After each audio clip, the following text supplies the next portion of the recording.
رسول پاک صلی اللہ علیہ وسلم کا فرمان ہے، روٹی کا لقمہ دسترخوان پہ گرے اٹھا کے کھا لو، اللہ تمہاری بخشش فرما دے گا۔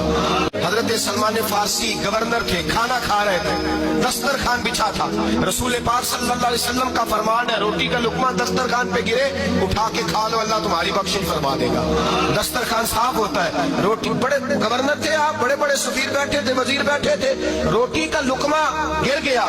آج تو لوگ فیشن میں عزت ڈھونڈتے ہیں نا، وقار ڈھونڈتے ہیں کہ میں جدید دنیا کے ساتھ مل جاؤں۔ دیکھو عزت کس بات میں، حضرت سلمان فارسی روٹی کھا رہے تھے، سفیر وزیر نہ جانے بڑے بڑے لوگ بیٹھے تھے، کھانا کھاتے کھاتے لقمہ گرا دسترخوان پہ، حضرت سلمان فارسی نے سمیٹا، منہ میں رکھا، پھر انگلی مار کے دسترخوان صاف کیا۔ ایک صحابی کان میں کہنے لگے سلمان کیا کر رہے ہو، کیا کر، آپ گورنر ہے، سوچئے تو صحیح، یہ لوگ کیا کہیں گے دنیا دار کے مسلمانوں کو روٹی نہیں ملتی، اٹھا اٹھا کے کھا رہے، کان میں بات کی، کان میں۔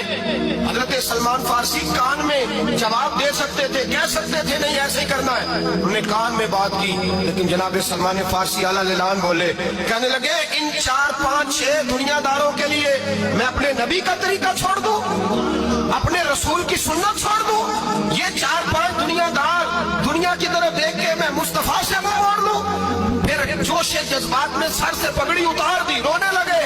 آپ فرمانے لگے میں مدینے کے بازاروں میں کھجوریں اتارتا تھا، نوکریاں کرتا تھا، یہ جو میرے سر پر عزت کے بال ہیں یہ محمد عربی کے اگائے ہوئے ہیں۔